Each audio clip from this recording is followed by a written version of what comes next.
Hi guys, good morning. Happy Sunday. Um, Maraming nagtatanong sa akin kung nagpa-opera daw ba ako. Okay? Gusto kong malaman niyo na hindi po ako nagpa-opera. Bakit? Sa sobrang katigasan ng ulo ko. Okay? May attitude po kasi ako na um, mag-experiment. Okay? So ang nangyayari noong 2022 in-advise ako ng first check up ko ng doktor na kailangan magpa-biopsy ako, and then kasi pwede pang tanggalin yung bukol na nandito sa breast ko. So ang nangyari, dahil maraming ang chismis na na may pag nag-biopsy kumakalat ganyan ang and then besides doon yung mister ko mayroon ding trauma dahil ang father niya cancer din, yung sakit lang cancer. So takot din siya. So hindi ako nagpa-biopsy, hindi rin nagpa-opera. Nung 2024, nung tiningnan ng doktor, inano na talaga na ikikimo, and then after chemo, pag lumiit, saka operahan. Ang nangyari na naman, nung nagpa-chemo ako, medyo lumiit. So inisip ko, baka pwede namang hindi na magpa-opera. Pero ang nagiging sitwasyon ko ay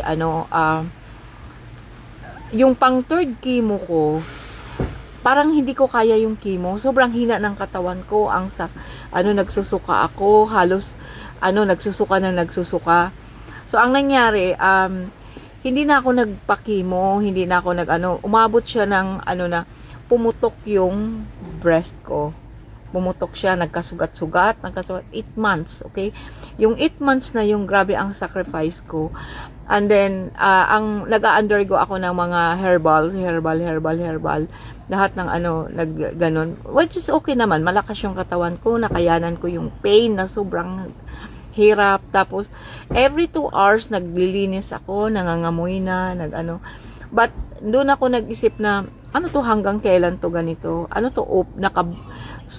Kailangan hindi na talaga magamot, hindi na tapos nung tinanong ko yung parang yung natural doktor ko, ang sabi niya yun na lang daw talaga, hindi na raw gagaling ganyan. So ako na magpa-chemo, nag-decide ako magpa-chemo.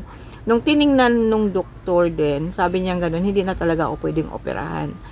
Ang nangyari guys, okay, nagpa-chemo ako na yung 4th at saka 5th chemo, yung chemo ko,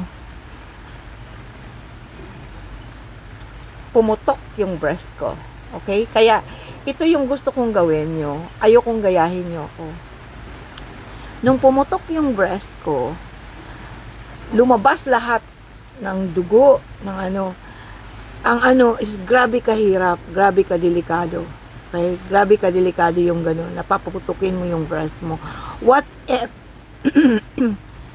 if kung nung time na pumutok kasi yung lahat ng didi ko na yung lahat ng yung buong breast ko, hindi po siya hindi na siya bukol, kung hindi bukol na po siya lahat, okay? Cancer na po siya lahat.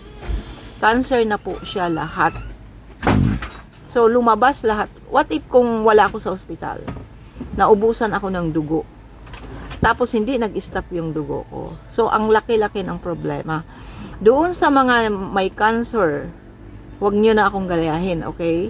Na mag-i-experiment ng dahil hindi ho biro ang cancer. Talaga, kahit anong gagawin mo, kahit anong ginawa ko, hindi po siya naghihilom. Okay? Para siyang unti-unti na kinakain. Parang nabubulok yung laman mo. Ang nakikita ko, ang pinakatamang gamutan, chemo po talaga. Kaya lang, pag ang chemo naman ay sa totoo lang, ang procedure napakahirap. Dahil nga, manghihina ka, maraming mamamatay din na good cells. Kaya ang advice ko, kailangan nyong palakasin nyo yung katawan nyo, nakakayanin yung chemo. Okay? So, wag nyo na po akong gayahin. Yung doon, advice ko doon sa may mga may breast na may sugat na ngayon, pumunta na po kayo ng doktor hangga't maaari magpa-chemo po kayo. Kasi ang nangyari sa akin, nung pumutok lahat, pumutok yan lahat. Labas lahat ng ng ano diyan, ng dugo. After how many days, I think one week lang ng gamutan ko ng sinalinan ako ng maraming dugo kasi nga pumutok. Bumaba ang hemoglobin ko ng 7. So ang nangyari nung afternoon, naghilom po. Sa ngayon, wala na pong sugat ang breast ko. Meron mang natira doon sa pinutukan na parang akala mo ang lalim is 2 inches. Ngayon ho, kunting-kunti na lang. Nag-flat na po yan. Sorry to say na hindi na ako pwedeng operahan kasi nag-flat na po siya. Okay? Magaling na po siya. Kaya advice ko po talaga doon sa may mga sugat na na may mga sugat, magpakimo ho kayo. Marami po ngayong marami naman ngayon benepisyo sa government natin na yung iba nililibre na, may mga free na nakukuha natin, nakakahingi naman po kasi nakikita ko ibang nagpakakimo, humingi sila ng mga tulong sa mga government official. So hindi na po to problema ngayon. Kaya wag niyo pong hindi po biro talaga ang cancer. Okay, hindi ho biro. Yung pain, yung takot, yung nandoon po lahat. Okay? So, guys, ako talaga nakikiusap. Huwag niyo na po talaga gayahin yung mga post sa mga na magaling, mga pangtanggal ng bukol, maybe yes. Pero pag cancer yan, hindi po ganun kadali. Okay? So, punta po talaga sa doktor. Okay? Good morning.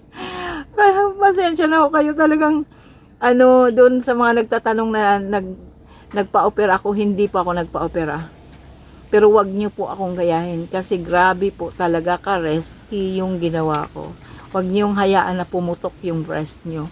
Okay? Doon sa mga pumutok na katulad ko, magpa-chemo na po kayo. Okay? Hello! God bless!